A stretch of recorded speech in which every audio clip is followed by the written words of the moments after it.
Okay, I think we are going to go ahead and get started. Thank you for joining us this evening. My name is Jasmine McGee, and I'm Director of the Public Protection Section for the North Carolina Attorney General's Office, and I'm also co-lead counsel for the Task Force for Racial Equity and Criminal Justice. On behalf of our task force co-chairs, Associate Justice Anita Earls and Attorney General Josh Stein, I welcome you to tonight's conversation on victims of color. This is our second in a continuing series of learning sessions for the task force. You can see our schedule and keep up with us at ncdoj.gov/TREC. We'll also put that in the chat for those that are with us on Zoom.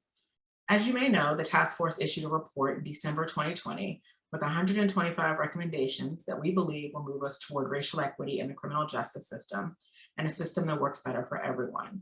We are now in implementation mode and working hard to accomplish our recommendations across the state. In the report, we speak in specific detail about the need to challenge the idea that criminal justice reform and racial equity in criminal justice are somehow in opposition to care for victims and survivors of crime.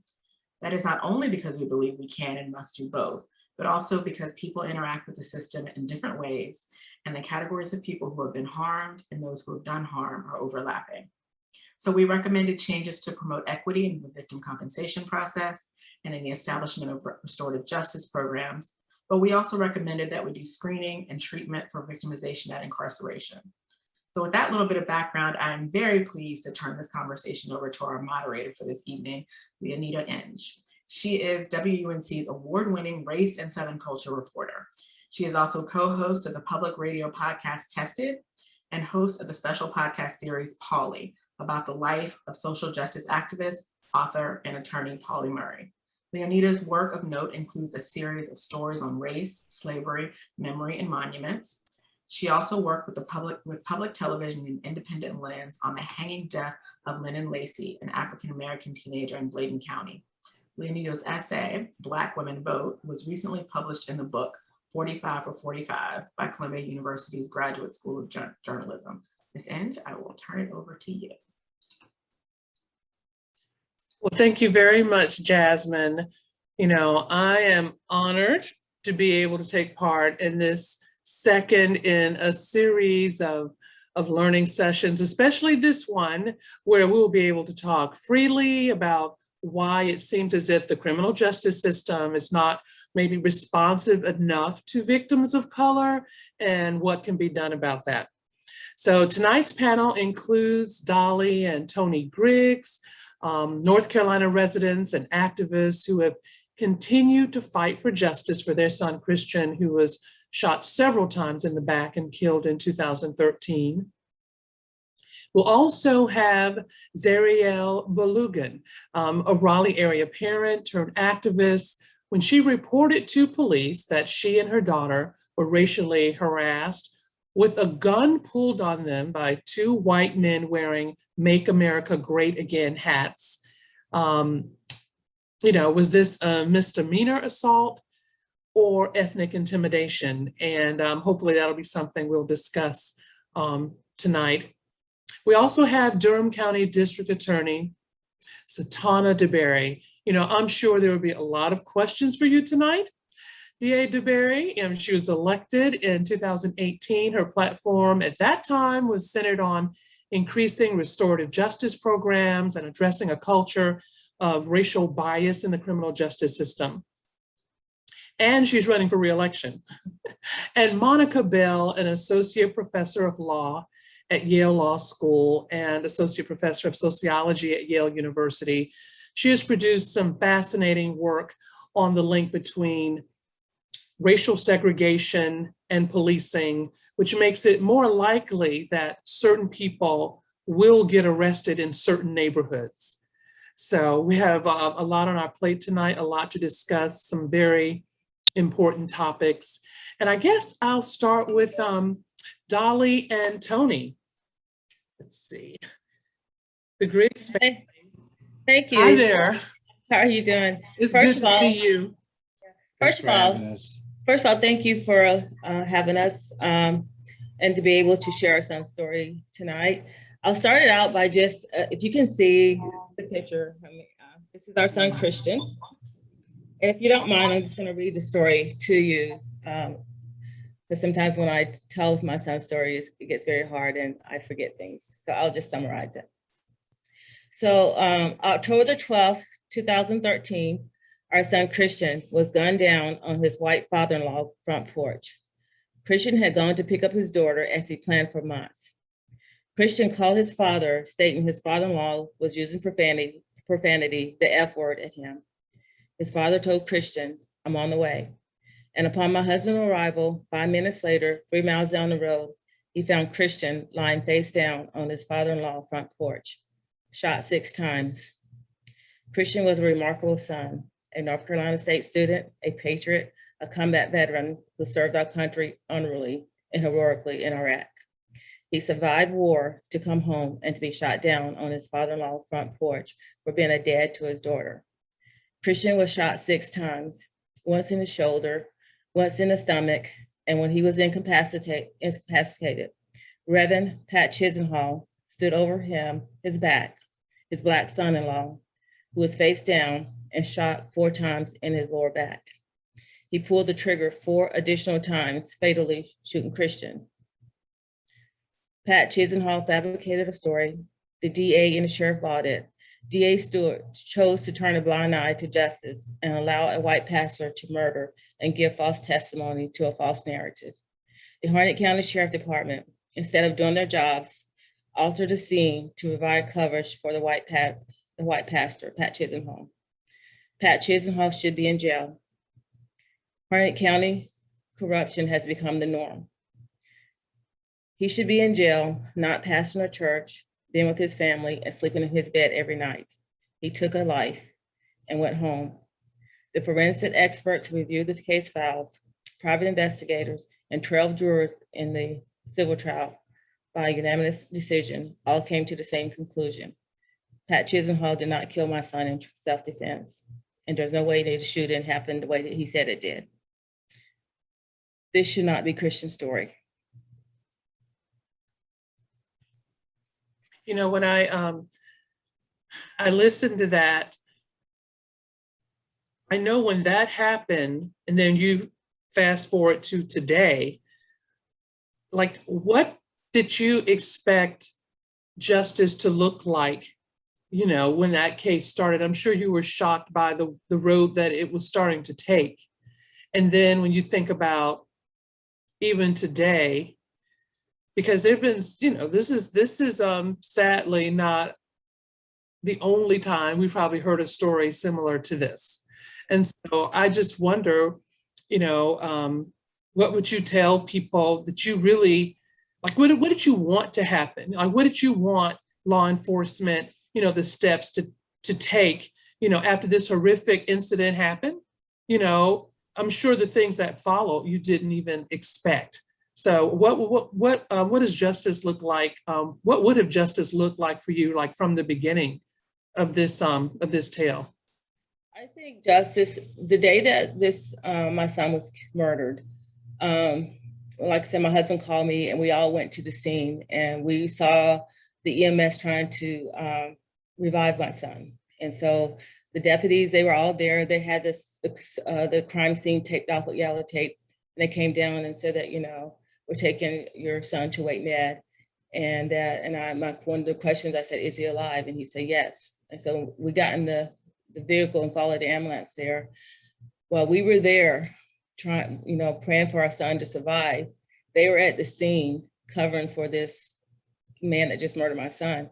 When we were there, I never would have imagined that we would come back and face the injustice that we did for our son. That they closed the crime scene the same day that it happened, before they even got the autopsy.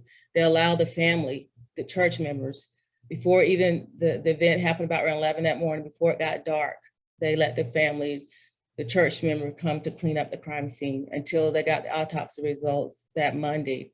Then they come back to try to do a search warrant. I just never, I guess I was naive to feel like that,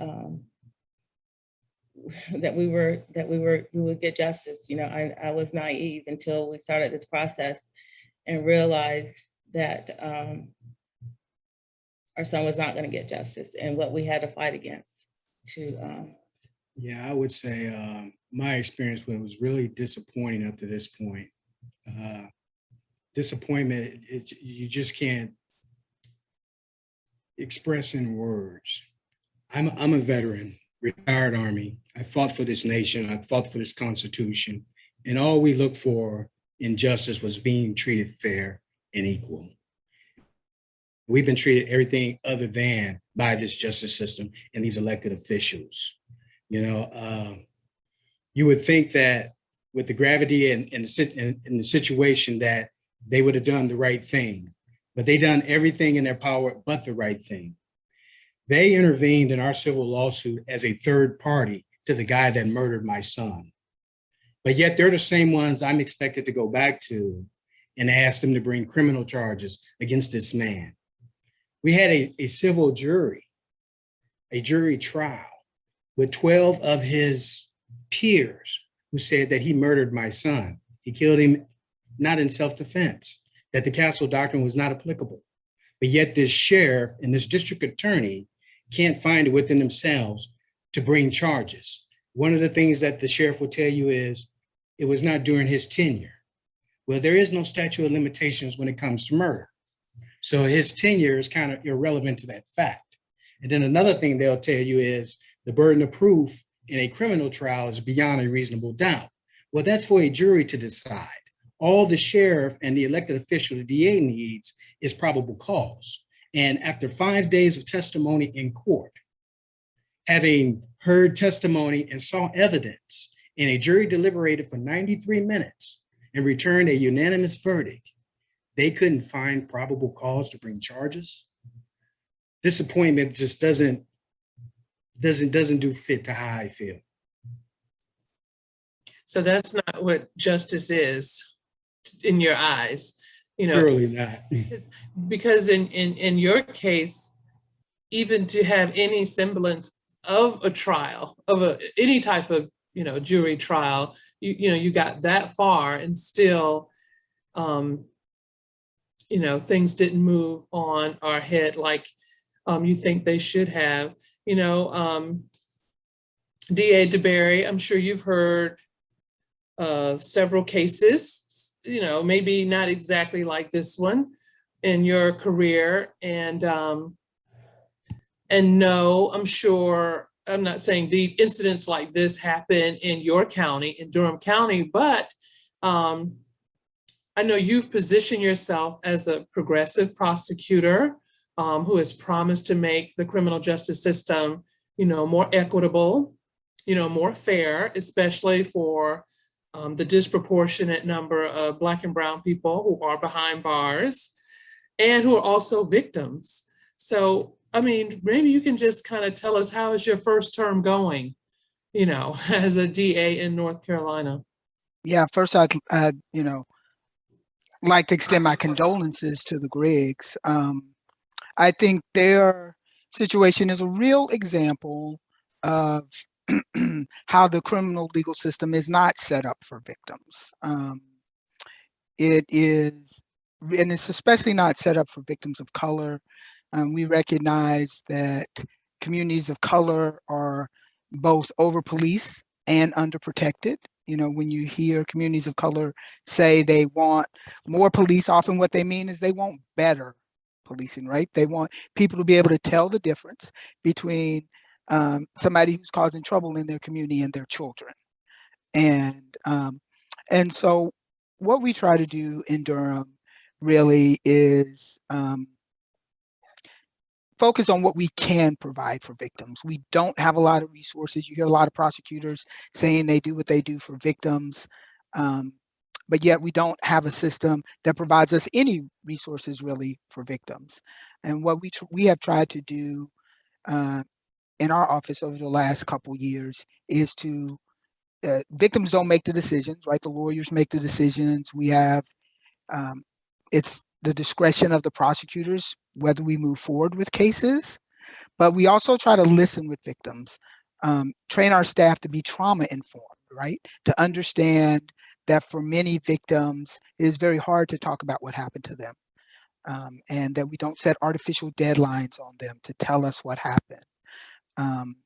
that we provide as many services as we can, especially for those folks who have been the victims of tremendous violence. And that we do have a restorative piece to that as well. We know that a lot of victims say to us, you know, sure, it's fine if they go to jail, but that's really what I want to know is why me? Why did this person pick me? What is it that I can do to feel safe again? And so we try to take all of those things into account when we are prosecuting cases. And also remembering that for Black and Brown communities, our victims and defendants are often the same people, right? I continuously say the dirty little secret of the criminal justice system is that not only are all the defendants Black and brown, but all the victims are too.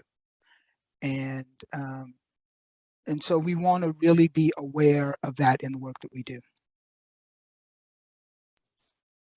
You know, Professor Bell, is anything you've heard surprising so far? Does it sort of reinforce your findings and your work? So can you explain, I mean, I guess the concept that you've written about called legal estrangement, you know, which sort of signals to groups living on the margins, many of them Black people that, you know, maybe in the criminal justice system, they don't count.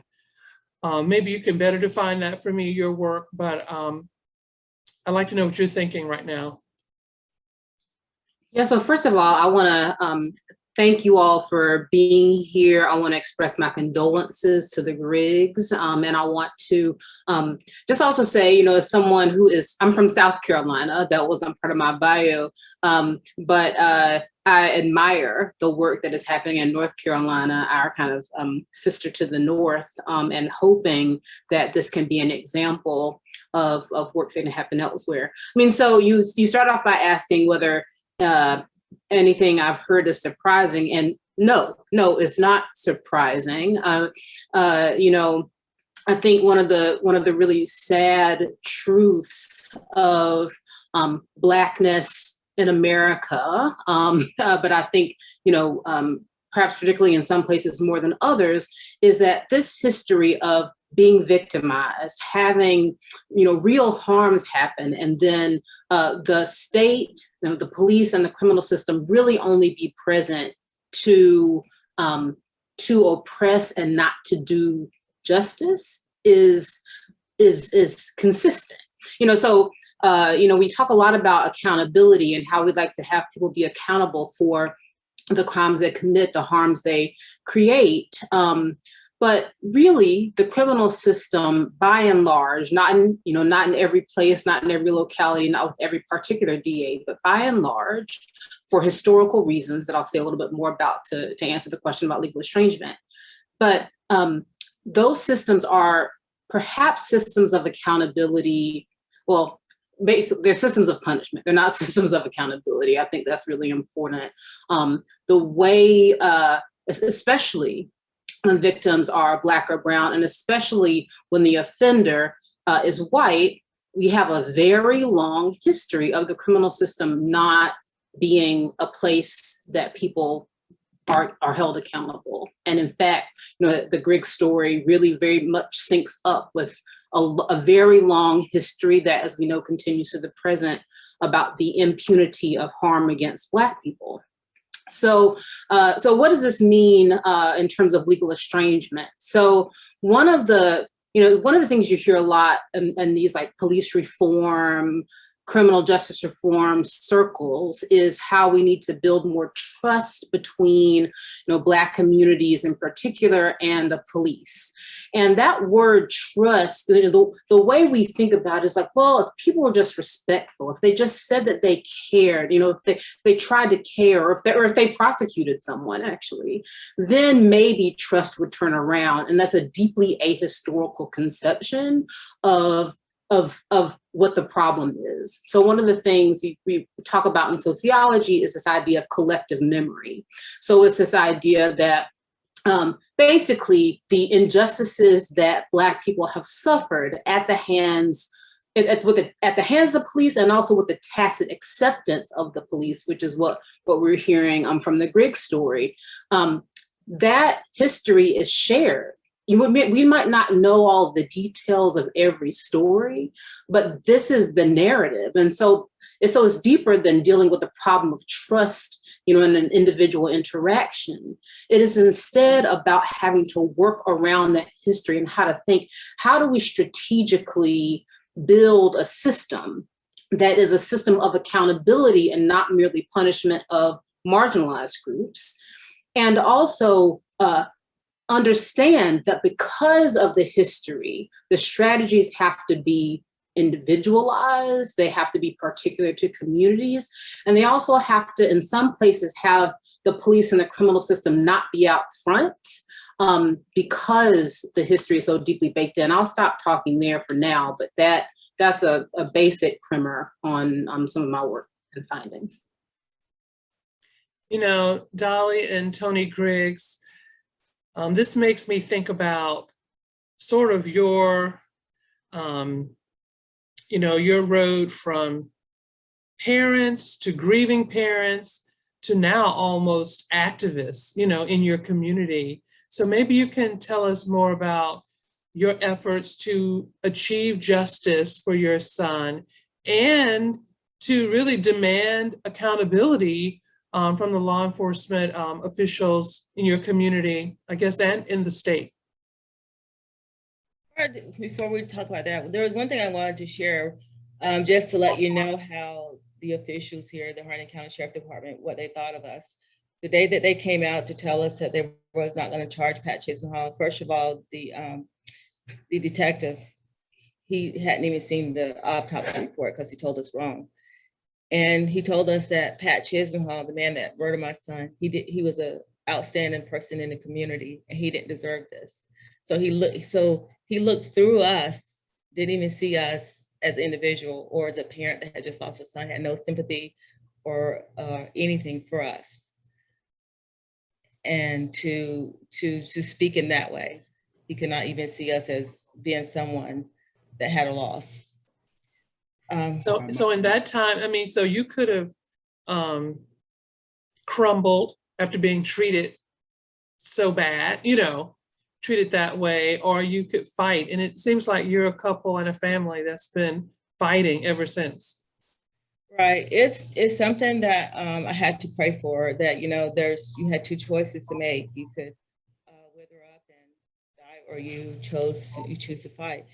I feel like with this incident that we live in a county that what they do is they try to oppress people, to wait them out. So they wanted us to go away. They felt like, over time, their story would be, nobody would be talking about it.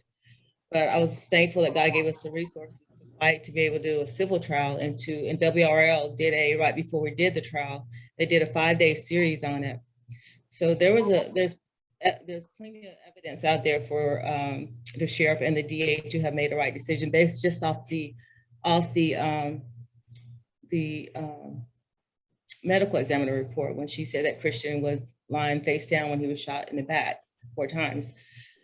So we got met with a lot of people. We got with the color change when we first started off. I think you've heard of the color change. And we met with Dr. Reverend Barber. We met with a lot of activists that have fought along with us and have tried to bring our son's story to light. So it makes, and I also feel like we're not the only, there's other people with stories just like ours. And we just have to come together and fight a system. Sometimes systems, as the Harnett County, feel like they're untouchable, that they're too big, that just because they are protected by North Carolina law, how it's written, that is up to the discretion of the DA and the sheriff, whether they want to bring charges.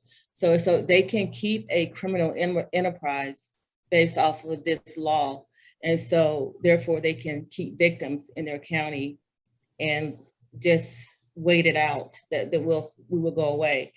But I choose to continue to tell my story, my son's story. And I never will stop telling his story. Yeah, we're definitely not going to go away. That's not going to happen. As my wife said, the power resides within the district attorney and the sheriff, and there is no statute of limitations on murder. And as I told DA Stewart in court, you won't always be DA. At some point in time, there'll be someone who will come in and wants to do the right thing. And that will happen. And I will fight to that day to see to that happens and hold those in that county headquarters accountable until then. Well, I'm sure a lot of families can learn from you, and especially your resilience, you know, because I know this couldn't be easy. You know, Professor Bell, like when I think of, you know, Black and brown people like myself, you know, how we've always felt in some ways, when I think of growing up, that we were being kind of picked on by police and law enforcement anyway. It seemed like it was always sort of like police were maybe in their squad cars, in the parking lot after our football games, you know, always everywhere that a lot of us thought we were having fun, you know. So it's like you never could, you know, you always had to have a guard up, like wondering, you know, what was going on. So does your research sort of show that, you know, that I know I couldn't be imagining this, you know, like, you know, sometimes, you know, we've heard, I know I've heard people of color say, boy, when you need law enforcement, you can't get them, but when you don't want them, they're there, they're on the spot, ready, you know, in your face. Yeah, I mean, absolutely. My research supports that. So in particular, I did a study in Baltimore with young people ages 15 through 24, where we had conversations about, you know, wasn't the purpose of the conversation wasn't just, you know, criticize the police. It was to ask about, you know, how they felt about safety in their communities. And that's really important because I'm going to, you know, confirm what you just said, which is that over and over again, we heard stories in the process of this research, very much like that. Even, you know, young people talking about, you know, being on the playground, and, you know, they're just, as you described, having fun. And so one example, I tell this example in a paper that I published called Anti-Segregation Policing, where there's like a group of young men who are walking, they're just kind of like walking around, in particular, a white neighborhood. And they knew that this was kind of, you know, maybe they would stand out, but there were young people in a rich white neighborhood outside of Baltimore that they just kind of came across, and they saw pools in the backyards and were like, wow, look at how these people are living. This man who his kind of fake name for the purposes of the study is Richard. Richard says, you know, we were walking through the neighborhood. I'm interested in like maybe being a real estate person one day. And so they were just basically walking through the neighborhood in the summertime, dreaming big, like you should be able to do when you're a teenager. And, you know, of course, as one might expect, someone called the police on these young Black men walking through their neighborhood. And, you know, a police officer showed up and questioned them. And, you know, unlike a lot of the high profile incidents that we tend to talk about in spaces like this and that tend to motivate task forces like this, nothing happened, right? So the police officer questions them. She doesn't find anything, and they leave. But the legacy of that story for Richard and those boys was still there. They knew that the police being called on them was a signal that they don't belong places like that. And so this is very, very important for understanding how deep the fix is and how much we have to do to overcome.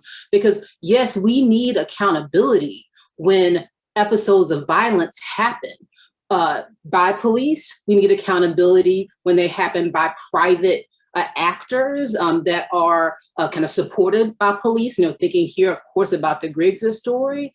We also need accountability and change for those day-to-day structurally created interactions that signal to Black people, not just that the police don't like you and the criminal system doesn't care about you, but that you just don't belong here at all. That is what we have to undo in these spaces. So I'm gonna stop talking there, but yeah.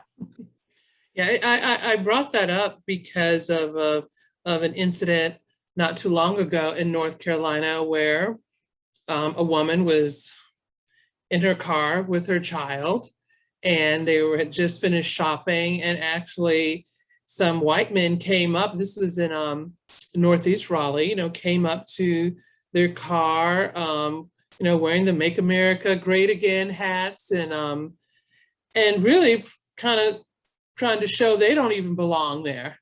Wherever they were, whichever parking lot this was, they didn't belong there. And not only, it just got worse and worse. So bad words were spewed, and then a gun. It's pretty much like, what, I'm gonna intimidate you to the end to get out of my way and get out of my neighborhood. And, D.A. DeBerry, so do you think, like there is how much of a problem with this over enforcement, or this discriminatory enforcement of Black communities by police? And you mentioned, your dirty little secret quote, of how the criminal justice system, in the criminal justice system, that not only are all the defendants Black and brown, but a lot of the victims are too. But what do you say about this over enforcement that sometimes that we have to deal with? Yeah, I really want to lift up this idea because Black and brown people know how they are treated when they are accused of crime, right? So when they're victims, they expect that same level of treatment. They want to have their feelings centered. They want to have their story acknowledged. They want to have that person held accountable. And very often the system, the criminal legal system, just does not do that. We have 30,000 criminal cases filed in Durham County every year. Only 10% of those are violent, right?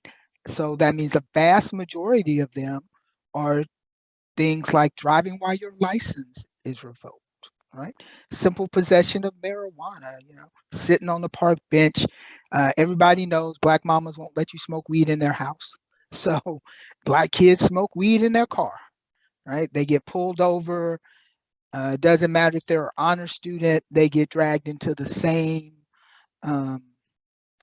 that same web of the criminal legal system that puts them in jeopardy. Well, the same thing happens for Black and brown people when they're victims. And it's like Professor Bell said, what I am trying to do as a reformer is create a system of accountability where we are focused on those people who have done serious and violent harm to people in their community, and not on just the everyday things that we do because we're human. And I think for us in our office, we think that will mean that we actually give better service to victims, that we actually have time to hear victim stories, that we actually, one of the things that we've instituted since I've been in office is we do quarterly, we have a meeting with the families of homicide victims, and we do that in conjunction with the Religious Coalition for Nonviolent Durham, who runs a grief group and provides support for homicide families. Because often, victims tell us they don't know what is going on, right? A homicide case can be charged and you never hear about it. You won't hear about it for another year. And so we want to do things that are transparent, and so that even when victims don't agree with the decision, the Griggs brought up the discretion of the district attorney. It is, in North Carolina, district attorneys are constitutional officers. They get to decide when charges move forward in court in every case.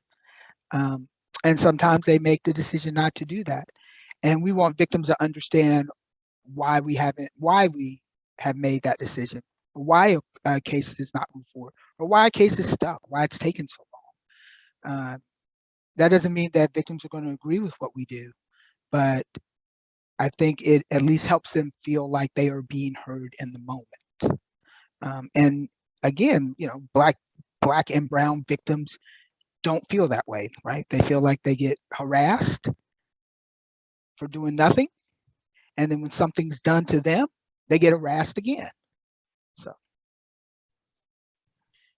So maybe Mr. and Mrs.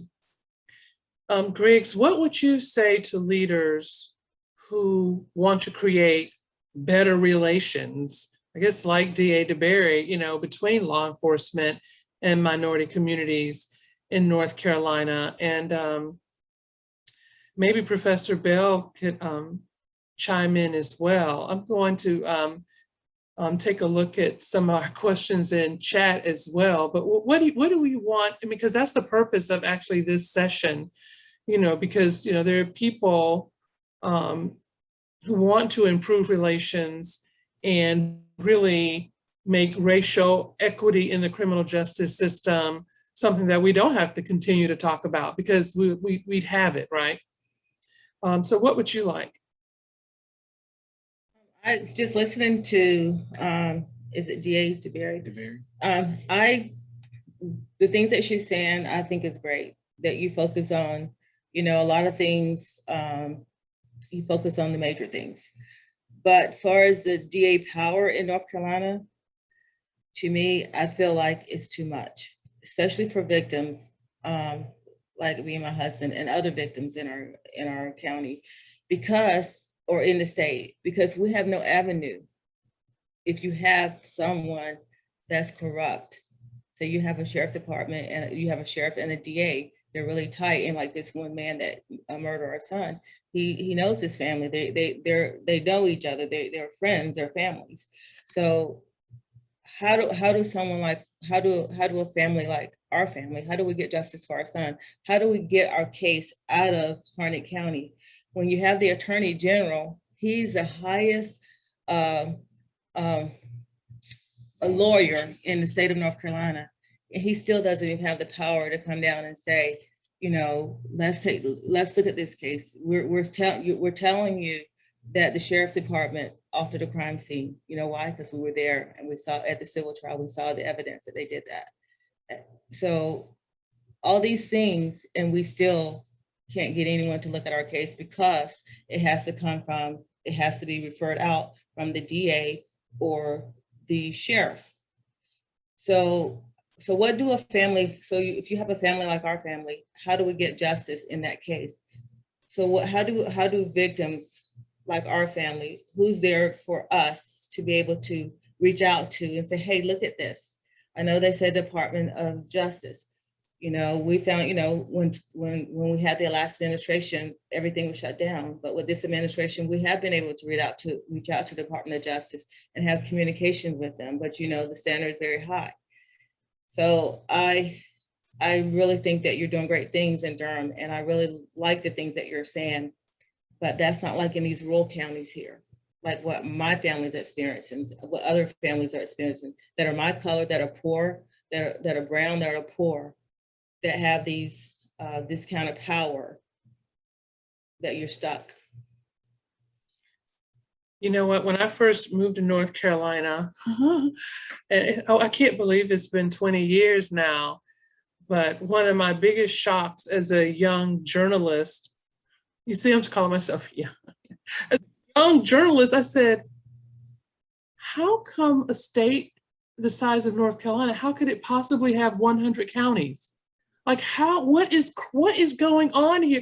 I mean, and people were looking at me like that's how I was like, no, 100 counties. I mean, and Georgia has almost as many, I think, but that's, to me, I was like, this is not normal to have this many competing bureaucracies and levels of power, throughout one state like that, and I thought, I wonder if that plays a part. And I mentioned that because someone put a note that says in their town, and they say of 900 people, so the chief of police is like an alderman, I guess I don't know, supervisor of the water department, trash manager, sewer supervisor, controls 911.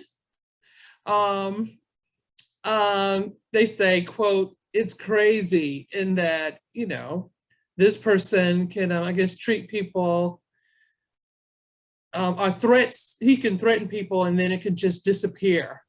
It's just, especially when you say like in small communities like that. And I see Professor Bell shaking her head. So you must have heard, like, what do the Griggs do? People who do live in small communities, their voice may feel even stifled. Like, how you heard? Yeah, this is something that I think a lot about, in part, just as, like I said, a South Carolinian. We have not as many counties, but a similar sort of situation where you have these police chiefs or sheriffs who run everything. And that is a very serious governance problem. And it is a governance problem that has its roots with racial injustice to begin with. So this is something we love to talk about local control and deference to, all the local counties and municipal officers. But understanding that what that does is give people localized power to use their discretion. And historically, it has been largely in racially unjust ways. So first, it's just like examining the roots of that. That is also relevant to the fact that in North Carolina, there is not a state civil rights statute. And so what that means is that there's not a way for the state to penetrate these local fiefdoms. That's something that is something that can be advocated around, and that like change needs to happen. And it's the type of governance problem that sounds less sexy than, I don't know, like training the police differently or what, the kind of the usual things that we talk about. But that type of governance change is really, really essential. And so there's a question in the chat, were the counties created to isolate, reduce white taxes, segregate schools. I can't say that they were created, that the counties weren't created, but a lot of the governance structures within them. So like school districts, like the need for police to have that, like for like each county to have its own sheriff. A lot of this goes back to ways in which Black people in the South have been oppressed. So questions about what to do about this. One of them, like I said, is some of those governance structural reforms. There are a couple other things, and one of them is hard to bring up in this forum, but I just think, it's important to mention, is we have to think about accountability in other ways too. And by that, I mean, I don't actually know that, well, I just say this. I'd like to see other means of accountability for these harms, for these episodes of violence that are also structural forms, that are more forward-looking. So it's not just about holding an individual accountable for what they do. And that extends both to private actors, because, if we think about, like, why would a white person just shoot, this innocent young Black man? It's in the back of the mind, the sense of impunity, knowing that you have standing in the community and nothing's going to happen to you. We need to be acting not in, back end way, but also forward looking ways. So things like community oversight of decisions that are made by criminal system actors, and not just civilian oversight in the traditional way, but real community accountability.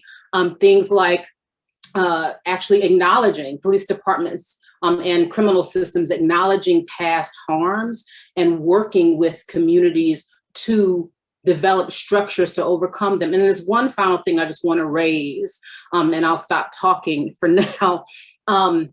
Jasmine Symington, who is a PhD student at the Michigan Sociology Department, has done some really fascinating work on disaster response in Marion, South Carolina, which is another low-income, predominantly Black rural county in South Carolina.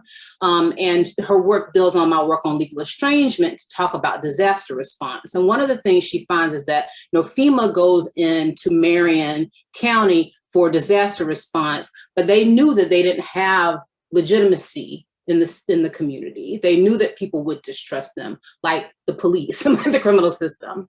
And instead of just being like, okay, how do we build trust so that we can do this disaster response? They say, okay, well, we're gonna have to work around the fact that there's been a lot of harm done, and we're not going to have that type of trust. So how do we deliver the good of safety and security to this community? So they deferred to and deputized community organizations and faith leaders in particular, which are stronger in Marion, to do more of the actual work. So the work is happening without them being out front as the warriors and as the leaders of the whole safety security system. And I think policing and the criminal system can learn a lot from that type of example. And I'll just stop there for now. Leonida, let me jump on that because I think that Yes. is a really, Professor Bell has brought up something really important, which is that we have to have myriad ways of holding people accountable when they have harmed us, when they have broken our social contract. And often, I am a hammer, right? I really only have the only thing I really have is prison, right? But for a lot of victims, I mean, even in the Griggs's case, they have been harmed by somebody they know, right? So I think they said that their son, this was his child's grandfather who murdered him. Is that correct?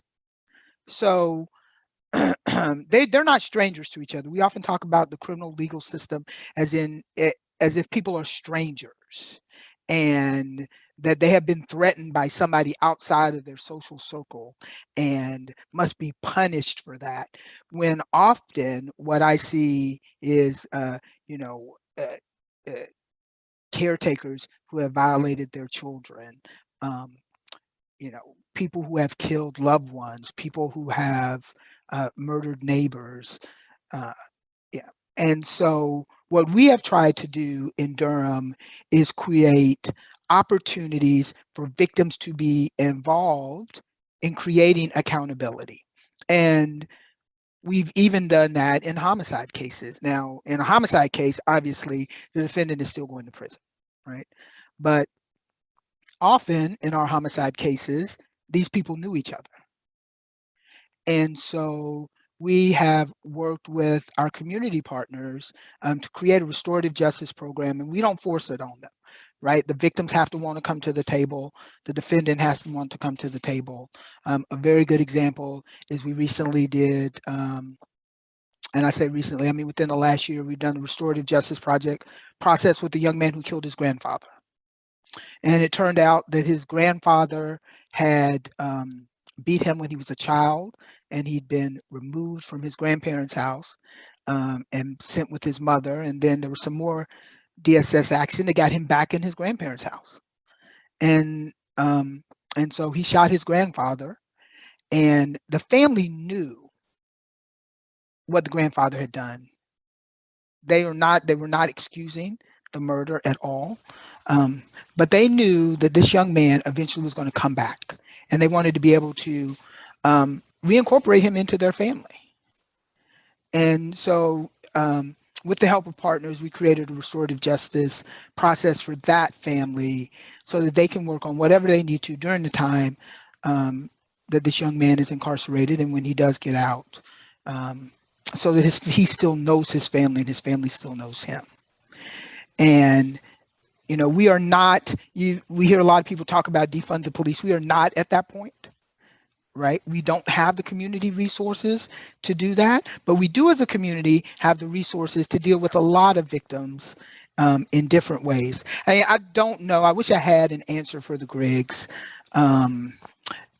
one of the first things that I tell, especially families, when they've had a member of their family murdered, or their child has been the victim of a very serious physical or sexual assault, is that there is no justice here. Right? I do not have justice. Would be the Griggs' son coming home that night.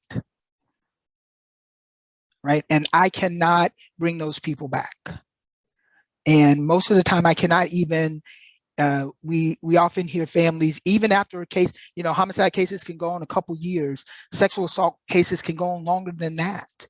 And for families, that's what they're holding on to. And we often hear for them after the trial or after the plea, that they didn't get what they needed. Like this process, the court process, they thought would make them whole. And it often doesn't. And so as a community, as a community, as human beings, really as a country, we have to do this differently. We cannot prosecute our way. We cannot prosecute our way out of violence. Right? We also, there are lots of victims of this system. Right? We see kids now whose parents were prosecuted 20 years ago. Right? And those people are victims as well as defendants. So I'll, like Professor Bell, I'll stop now. Yeah, one thing that was brought up in the chat, and it brings back, great memories, going back to Nelson Mandela, and Desmond Tutu and the Truth and Reconciliation Commission. Remember that? And I know there was also a commission like that in Greensboro, at one point. But, Mr. and Mrs. Griggs, you actually, you have the ear of this governor's task force, to sort of really to say whatever you want and what you need. And I know they're taking notes, and I see our time is running out here, but I know before we go, any last words from you and what you would like to see done, and, this commission, as it comes together and tries to, put some action behind these recommendations? I think overall, we would all agree that you can't legislate morality. And for justice to be fair, it's only as fair as those we entrust to enact it. And by the way of gerrymandering and the way districts are drawn, really influences who those elected officials are that are supposed to be representing us. And that comes back to our ability to get out and vote and put people in office such as DeBerry, DA DeBerry, to speak on our behalf and to realize where it is that we come from and where our position is. It comes all the way back down to the root to be able to get people out to vote, to be able to put people in office that represent our causes and speak on our behalf, and to be able to put laws in place that are, people can uphold and be just and be fair. That's all people ask for, is just for justice and for fairness. And all you can ask for is the person in that office to have the integrity to be able to do so. With that, I'll hand over to Dolly. I think one of the things I would like for the task force to recommend, it may have been recommended already, is to have civilian oversight, or give the Attorney General to change the law where the Attorney General can come in and appoint a special prosecutor, like in a case of ours, when you see the injustice in this, and that it's involving the sheriff department, and you're expecting the sheriff department to refer them, to get someone to come in to investigate them. There should be some way that that as a victim, that we can be able to have someone that we can go to. And so if the Attorney General had that power without having the DA or the Sheriff Department to refer to them, but to be able to come in to do that without their input, or even have a civilian task force or someone that we can go to and share our stories with them and let them look at it, and maybe they can make a recommendation to the Attorney General. Say, look, we need someone to come in and to intervene in this case for the Griggs. That there is the Sheriff Department, they're involved in this. They're saying that they changed the crime scene to protect this person. And we did, we were there, we saw it. So we know they did. So you would think that if there was a sheriff department or a DA, that they are hearing this about those deputies are still there that changed this crime scene. They're still working there. That you would want to do the right thing for your county, for your town, to look into this. You wouldn't want those deputies working on but they don't care here. And so I feel like there has to be a voice for victims when you're in these rural areas where you are oppressed by that your voice is not heard because you're brown, Black, or you or poor. There has to be some way you be able to have a voice here. We've spoken to the NAACP. We've spoken with the North Carolina Black Caucus. Mm. You know, all these organizations, and we've talked about a thing at one point in time called Christian's Law, the ability to be able to take it out of the hands of the DA or the sheriff and have it referred to a special prosecutor. But some of the things you hear when I talk about the gerrymandering and voting is that if I get this in the committee, I can never get it out. The reason is because we don't have the right people in the committee. When I think about, this session that we've been afforded, which has been a great discussion.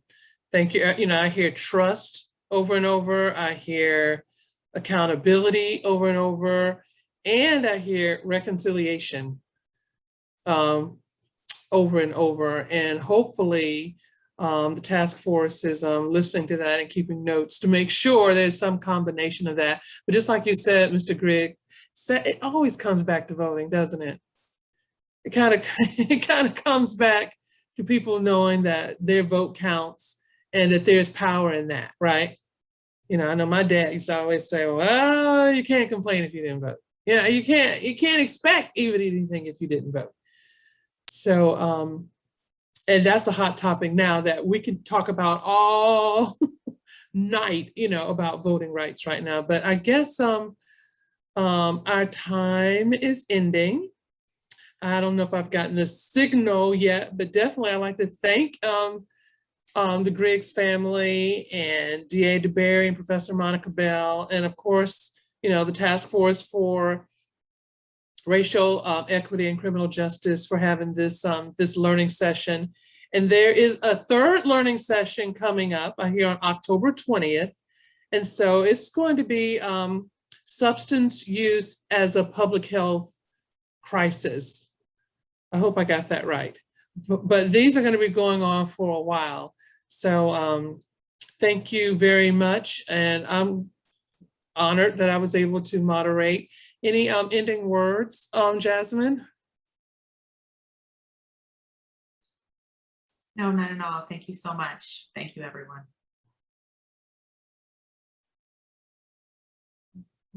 For allowing us to come on and have this platform to share our story.